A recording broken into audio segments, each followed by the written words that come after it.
Hi everyone, welcome to my session. My name is Tiago, and I'm just going to talk about how you can supercharge your application to the global scale, of course, using Microsoft Azure.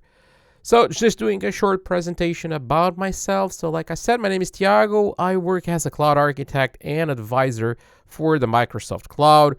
I'm also a trainer where I help people getting certified and learning Azure.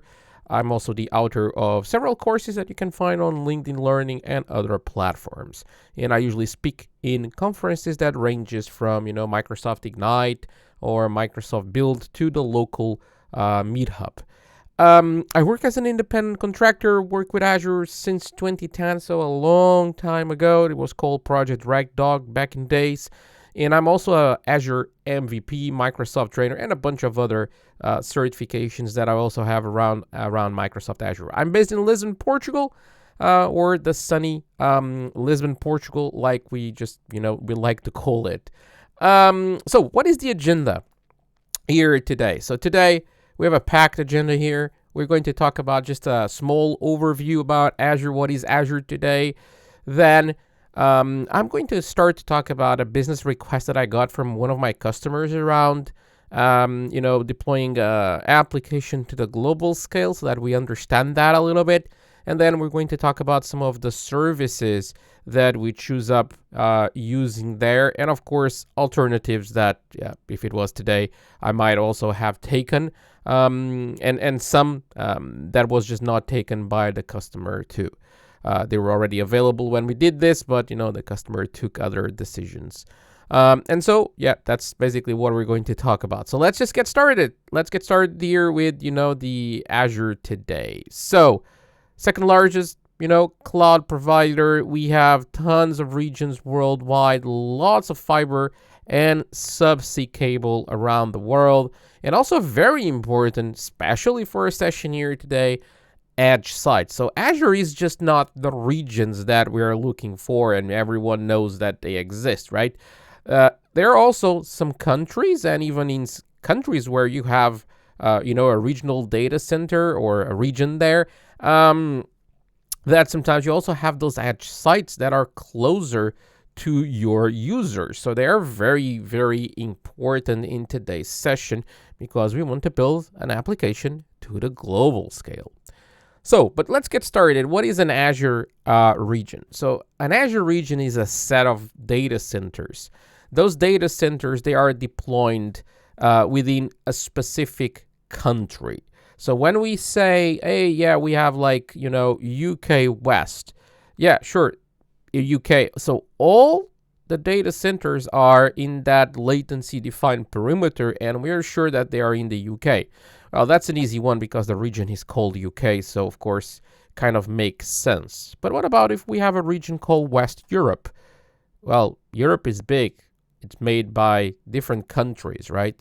So this means Netherlands in Azure terms. And all the data centers that compose West Europe, they are in the Netherlands, and they will never be in another country, even if they can have very low latency to them and all of that. So that's just kind of a promise that Microsoft does for fulfilling basically data residency concerns and things like that. I just put that 68 plus Azure regions worldwide. To be totally honest with you, I stopped counting the number a long time ago because they were just popping up and I had to update my slides all the time that I spoke about this. So I just put a plus sign there, and that way I'm always right. So there are many, and that's important. And they are also important for today's session, today's topic, that they are distributed around the world. And something that you really need to make sure is when you're selecting several data centers or regions in this case to support your workload, that all those regions, they have the services that you're going to need, you're going to use, because not all the regions support all the services. So just watch out about that. That's an important part too. So this is, just a small, just map here with some of the regions that we have in Azure. And as you can see, there are a lot. and they are very well distributed all around the world. Some places, sure, they could fill here a little bit more, and they are needed some more regions for some local workloads and things like that. But that's already a great effort in the time that Azure exists. So let's go for the challenge. What was the challenge that I got from my customer? So the big challenge that I got from my customer was, we need Tiago to host our basically global customer experience web application, and also, API services for that, so that mobile apps can, just connect to that API layer. And we have customers in Europe, in the US, in the APAC region, and we want something that has very fast response times across all the regions that we're using, because currently our app is suffering timeouts, especially when those requests, they come from the APAC region, and sometimes also when they come from the US. And why is that? Well, that happens because this is a European-based company, and they have a local data center where the current app runs. And, currently, let's just say it's not performing well when the requests are coming from the APAC or the US region. But more for the APAC region is where people are suffering a little bit more. And, of course, the experience for the customers over there is just not optimal. So we want to improve that. We also want something that it's scalable and also low maintenance, because that's also some problems that they have right now.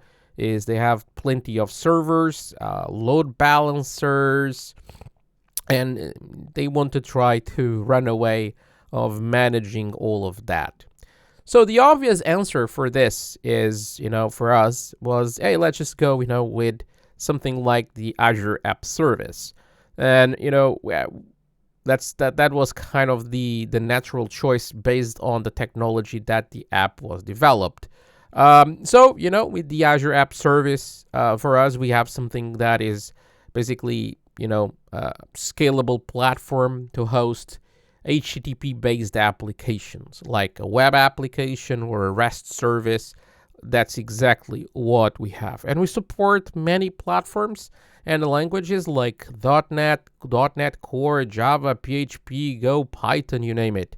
And we also support Windows and Linux virtual machines. So one and the other are supported by this. So yeah, great times, right? So also we have integration with development tools that the company is already using. So they're already on Azure DevOps. And they are mainly using Visual Studio. Some developers, they use VS Code. But, all of that is something that is very well integrated also with app services. And, of course, we support for custom domains. That was kind of something that was not even on the conversation of the customer. It was just an expectation that just they didn't even need it to say. I don't like to assume things, but I think this is an easy one. For sure, they want to keep their domain that they currently have, today. What are the upselling points that we have with the app service? So the global data center footprint. We have app services deployed in every single Azure region that is general available, so GA. This is one of the core Azure services. So, if Microsoft makes one of the regions GA, that means that that region, it's going to be with certain services, app service included. Also, Azure AD integration. So that's also a great feature that we have. So we can have our users using Azure Active Directory to authenticate on our applications. Also, security compliance. There is compliance with a bunch of standards that just the app service just implements. So we are good. We also with those, and then it's a fully managed platform. Autoscaling, load balancing. So all of that is integrated in the platform. Also high availability with auto patching. So We just don't need to patch your servers because the vendor, in this case Microsoft, will do that for us. Also integrated backup and recovery solutions with this. And of course, we also have deployment slots. We can test in production. There's an app gallery. So instead of you creating a standard empty web app, you can just go and just say, imagine you need a WordPress website. So there is an app gallery, you know, with WordPress. You just select that one and it creates a web app already with WordPress fully installed. So those are just some of the USPs, so the upselling points that we have here with the app service. If I wanted to highlight some of the features myself, I will go with the worldwide data center coverage. That in this case was, you know, something that was really, really important for us. The Azure Functions and web jobs to run some background tasks that I can also run in the app service. Of course, custom domains, SSL, you know, that's something that clearly you're going to need. Auto scaling, the deployment slots, the easy integration with continuous integration, continuous deployments with Azure DevOps, and of course other other tools that we have, and integration with other services, like for example Front Door, Azure CDN, Traffic Manager.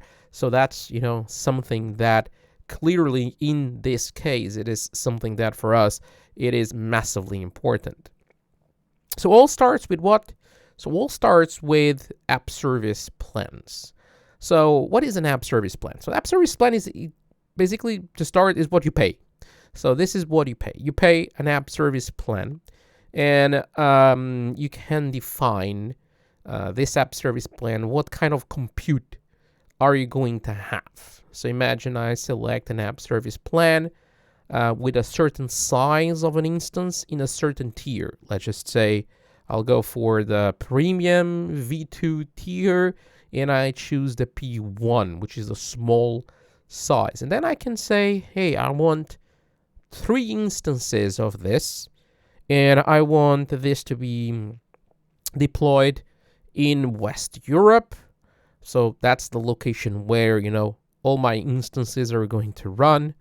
So I define that. I define also in which resource group subscription the app service is going to run. And then after I have the app service plan, I need to create web apps. And I can run several web apps in the same app service plan. And of course, in this case, well, they're going to share the compute that app service plan is providing to me. So that's what happens when we have this. In this case here, you know, I had 3 web apps running all in the same app service plan. Still talking about those plans because they're pretty important. You know, there's 2 that we call it the shared plans. And, you know, you have like the free, which we only have 60 compute minutes a day. And we have the shared, which provide us 240, and also custom domains. This is just some of the features, you know, that we have with this. I'm not a fan of both, to be totally honest, because they limit the compute time that I can use per day. So what happens if we need more? Well, what happens is your user is starting to see an HTTP error message. So I'm like, yeah, I just can't afford to have a business running on something like this. So I will go and select something on the dedicated plans. On the dedicated plans, you know, you have the basic, standard, premium. And of course, look, I'm not going to enter into all the details here about this. You can just check this out on the documentation. But, you know, we have custom domains with SSL in all of them. We have 3 instances in the basic, but it's manual scaling. If you want auto scaling, you need to go to the standard or premium. In the standard, you get auto scaling up to 10 instances. If you go for the premium, depends on the version. If it's V1, you can only do 20, but if you go to V2, V3, you can go up to 30 instances. You also get deployment slots, backups a day. You can attach this in front of this. You can have a traffic manager or front door. You know, and then the premium has more backups a day, has more deployment slots, it's 20 instead of just 5. So, you know, just a little bit more features. And of course, also more storage to run your apps. usually, to be honest, that's not a big limitation that we have. We also have another very special one, which is basically the isolated. The isolated plan, allows me to run this up to 100 instances and allows me to install this inside a virtual network. And, if you need that isolation, this is a great feature that we have. So now it's time to do here a small demo about it. Let's create and let's deploy a web app. So we're in the Azure portal. Let's get started. Let's just create here web application. So let's just go to create a new resource, create a web app. And let me just choose here this AZ Festive Calendar as the resource group where I'm going to drop things. And let me just give you a name for this. For name, let's just go with AZ Festive and then, West Europe, like WE. And then I'll just go with .NET 7 as the runtime stack that I want for this. And this, of course, I want this in West Europe. So let's just go and select West Europe. It's just the tax you have this Windows plan here. Let me know. Let me just create a new one. Festive App Service Plan West Europe. And let me change the size for this. I usually prefer to have this as a premium one. I'm just showing you that, yeah, you can change it. In this case, as a demo, there was no need to change from the standard. I need the standard still because I want to put then later on something in front that requires me to have at least standards. I need to put basically traffic manager, so that's why we need to go to that one. But premium also does the job. Deployment, you could do integration with this with GitHub Actions if I wanted. Look, I'm not going to do that. It really doesn't matter today, but you could do that. Monitoring, you can also, and you should have application insights for your applications. In my case, demo purposes only. I'm not needing this today, so I'll just say, no, I don't want that. And, if we just wait here just a second, you will see my app service and my web app fully deployed. So there we go. It is done. If we just go to the resource, there you go. This is, our app service. And if we browse, just the standard, landing page that we have for this. There you go. So if we just go back here to the Azure portal, so now we need to just create the second web app. Let's just do the same thing, but now let's just create one in the US. So let's just go here, same resource group. Of course, you could put this in a different resource group, in a different subscription. That will be, acceptable. But in my case, let's just put AZ Festive, and now let's just say US. And let's choose .NET 7 still. And let me just choose East US. And then here, let's just create this with production P1 V1 just to match the other one too. And of course, let's just change the name of this Festive. Let's just say App Service Plan US. Oops. US. And we should be good to go. And of course, let's just turn off monitoring. Like I said before, I don't want to have that. And there you go. So with this, you will see that we have those two web applications. One running in the US, the other one running in Europe. So there you go. Let's just go to this resource. And, if we browse, there you go, the landing page for this. So what I'm going to do now is, I'm just going to tweak this a little bit. So I'm just going to change the basically what you can find in here in the text, so that we can clearly identify one as, you know, US and the other one as Europe. So for that, I already have here, you know, Visual Studio Code, and I'm just going to open the one that says US, and I'm just going here to Files, and this is an extension in VS Code that allows me to do this, by the way. And I'm just going to tweak the files. So let me just wait. This takes really a long time to load the files, etc. So I'll not bother you with this. Let me just do this, and you will see the end result. Okay.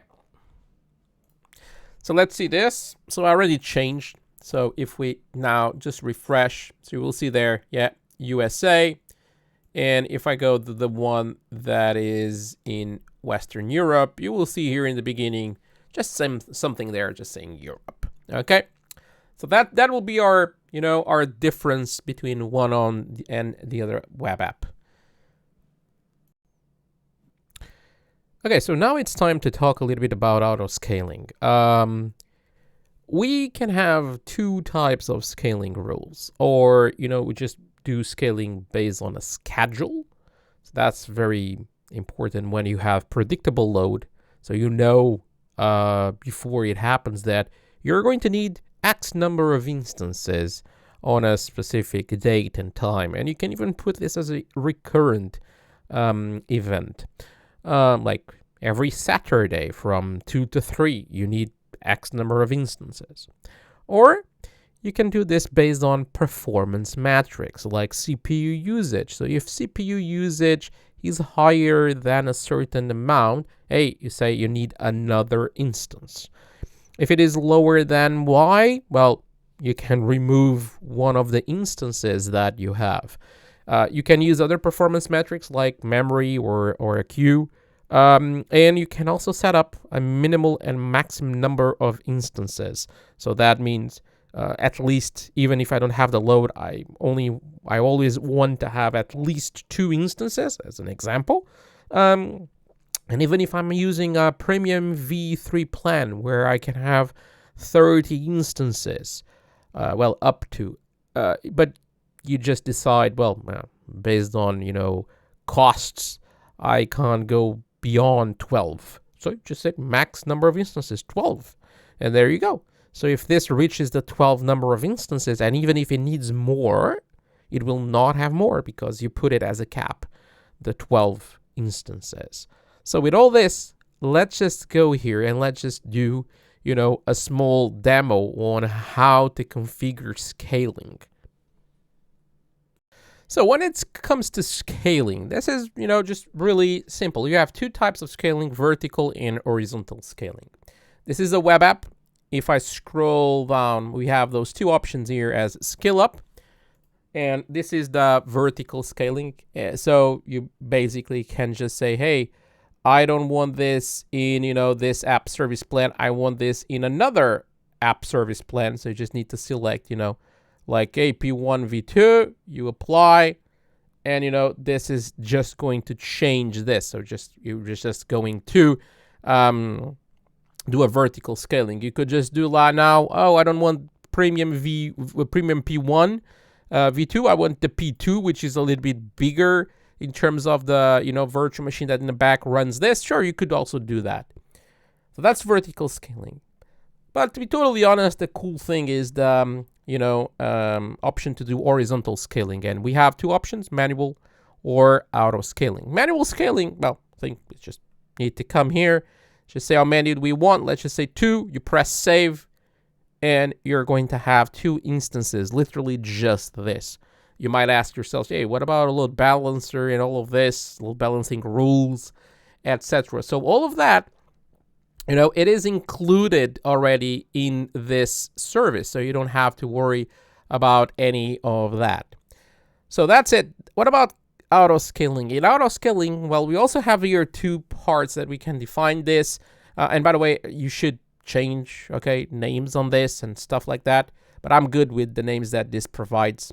You can scale based on a metric. So for example, I could just say here, hey, add a rule on this. And if the load is higher than, let's just say 75% on CPU in our case here, sure. So let's just say 75%. I want to do this action that you can find here on the bottom, which is, as you can see here, it's increase the count by 1. So that's what we are going to do. Perfect. That's exactly what I want. This is called scale out. So you increase the number of instances. When you use this kind of rules, you should always add a second rule to do the scale in.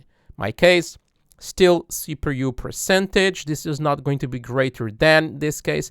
It's going to be less than, and let's just say 35 for example. And I'm just putting here this numbers as example. You need to check your app, really understand what are the values that you need to put in here. And of course, I don't want to increase the count by, I want to increase the count. So I want to decrease the count by. So, and then I will add. So as you can see now, I have now here 2 rules, which is a scale out rule and a scaling rule. And that's how we do it. Then you can also tweak here the minimal number of, instances of this, the maximum number. This is running on premium hardware and premium SKU, so you can go up to 30. But, I just decide I cannot have more than 12. There you go. So this is auto scaling. You can also even add here on the bottom another scaling condition to do stuff like this. Hey, I know that I have predictable load, so I will need to have 5 instances, repeatable days like Friday and Saturday from, let's just say 6 a.m. to 6 p.m. So you know this. So you can just, just do this. Then you just need to press save and you're good to go. So this is our auto scaling definitions. There you go. So right now what we have is something similar to this. We have in West Europe an app service plan with a web app running there, and we have East US with another app service plan, running there. But they come with 2 different endpoints. If my users want to use the West Europe app, I need to send them to that endpoint. If they need to go to East US, well, I need to send them to that East US app. Well, that's just not optimal. So let's see how we solve this. So we use something called Traffic Manager. And with Traffic Manager, I can basically allow to control the distribution of the traffic based on a kind of a routing rule that I can define. So service endpoints, they can be Azure virtual machines, they can be app services like in our case, or even external endpoints like, for example, when you have just something on-prem where you just need a public IP address. That's enough. So with all of this, so what are the benefits that we have when we are using Traffic Manager? Well, definitely improving the availability for critical applications, because we can have, 2 app service plans in 2 different regions. And if one region is down, well, we always have the other one. Improving responsiveness for high performance applications. That was the case of our in this specific case, because we wanted to have lower latency for people that live in the APAC region and in the USA, so that we can have something more local for them. But we also have another advantages like perform maintenance without downtime. So you could stop totally an app service plan to do some kind of maintenance yourself, and you still don't impact totally the workload. Combining on-prem with cloud-based applications, and of course distribute the traffic, something that we're also using in our use case. How do you do this? So first you need to create a Traffic Manager profile. You choose the load balancing method that you want for this. It can be geographic, priority, performance, There are several of them in here. In our case, we are going for the performance. And I'm just going to explain that in just a moment. And then we need to end the endpoints. So the endpoints will be, in our case, our web applications.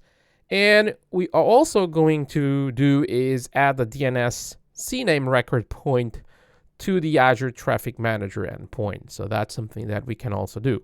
So this is something that, we could do. So as you can see there, I have on number 1, my customer. The customer, goes to a DNS server and says, hey, I want azcontoso.com.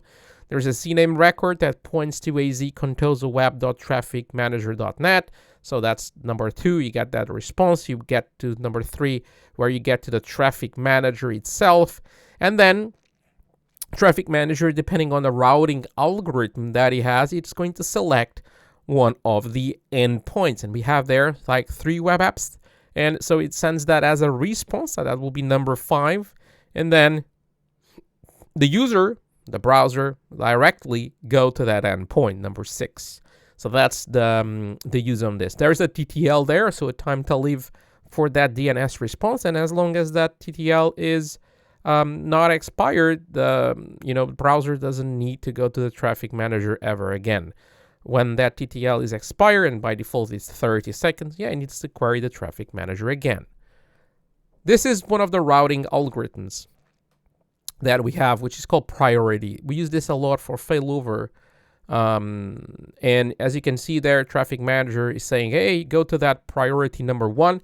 But if priority number 1 is down, basically the requests, they start to flow to priority number 2. So that's what we are doing over there. And if still, priority number 2, is it still down? Oh yeah, sure. You go to priority number 3. So there is some probes that they detect, if there is some issues with those, those places. So if we go, also another one called geography or performance. Let's just say performance. What happens is we have, 3 regions. There is that, load there in the traffic manager. You get there and you're just redirected to the one that is closer to you. So if you're somewhere, in the US, you just go to West US. If you're somewhere in Brazil, for example, or South America, you go to South Brazil. If you're somewhere in Europe, probably you're going to be redirected to North Europe. That's performance. Performance tracks down from where the connection is coming, and it just sends you where there's lower latency from your connection to the destination. Geography is a little bit different. So geography, you can tweak this yourself. You can say, hey, customers from this region here, they're going to be redirected to that Azure endpoint. It could make sense. You could do, a decision that doesn't make sense too. So it is up to you to do that.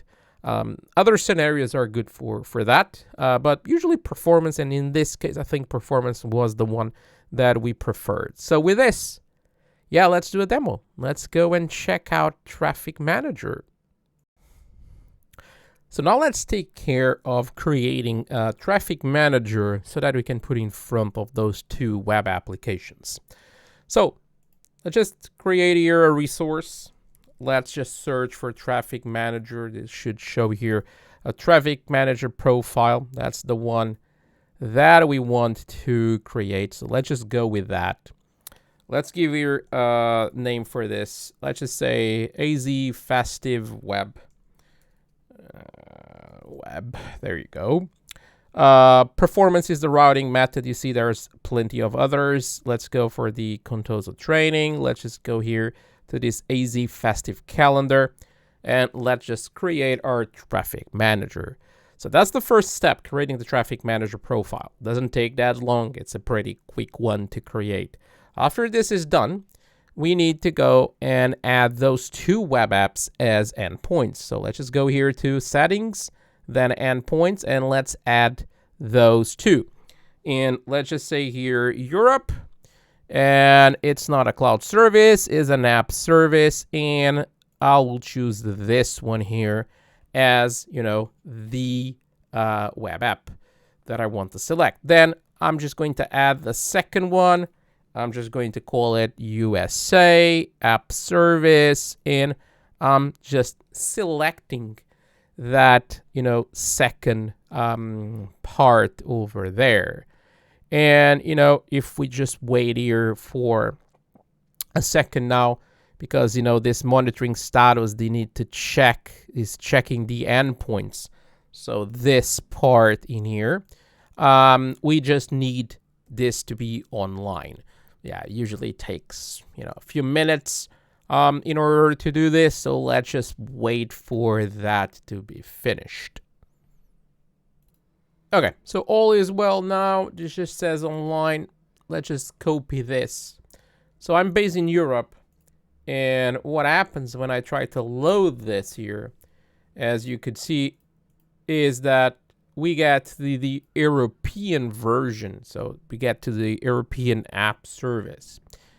I have here a virtual machine. This virtual machine is running in the US. So it's an Azure VM running in one of the US regions. And if I try to use the same address, okay, you will see that, now this is showing here, okay, USA. So it's showing me the US-based version of this. I'm using this, I'll just minimize this. I'm using this azfestiveweb trafficmanager.net domain, but of course, you can tweak this and you can put your custom domain on this. You just need to go to your DNS server, just add, a custom domain with a CNAME pointing to this, and then adding that custom domain on your app service web apps, and you will be good to go. So you see here, Traffic Manager is just helping this, just super easy to implement. Okay, so this is the current basically status that we have. So right now, in front of those two regions, that could be 3, could be 4 or 5. Okay, we have Traffic Manager. So now, we have that single endpoint that our users can connect to, and then Traffic Manager will make the decision to send those users to use the West Europe or the East US regions. In the diagram, I only have 2. In the demo, we only did 2. But of course, look, if we had more, we could add more. That's just adding those more to the Traffic Manager. Then Traffic Manager will do their thing. Other useful service is Azure CDN to serve content, from like an Azure Storage account. That's what we used. What kind of content, you say? Well, there's always videos. There is always pictures, JavaScript files, and things like that. They're just public data. We don't need to protect them in any way. That would just serve this from a content delivery network. And of course, with doing that, we have several POP locations all around the world. So those point of presence locations, and this data, this information is going to be super close to our users, and of course, lower latency and better overall performance on the application because of that. In Azure CDN, there are several networks that you can use: the Microsoft network, Verizon, or Akamai. In our case, I just use storage for basically the source of the data, storage account. But of course, you could use an app service, or even any public endpoint can be used for this. What happens is the data is going to be served by the POP location that is closer to that user. There is an example here. For example, we have that Azure Storage account in Europe, but then we have POP locations all around the world. They're just 5 here as an example. Of course, there are plenty more.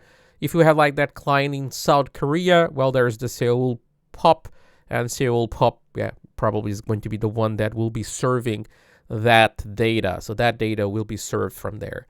This is a very kind of simple explanation about Azure CDN, because there's so much more that we could talk. I think we could do just a session on, just Azure CDN, because there are several caching rules that you can do this, where you can tweak things up a little bit. You can pre-populate your data. You can purge your data if you need to purge data, if you need to replace a file. So things like that. So there is just plenty more to talk about, about Azure CDN. So if we implemented Azure CDN, so we could just plug in, Azure CDN there, and we have that, storage account for that static content that I was telling you about. So your users, your app will just redirect people to use the endpoint of that CDN. That, of course, you can also use like a custom domain and things like that. So it's pretty cool service that we have here. But we have even more services. We can also use,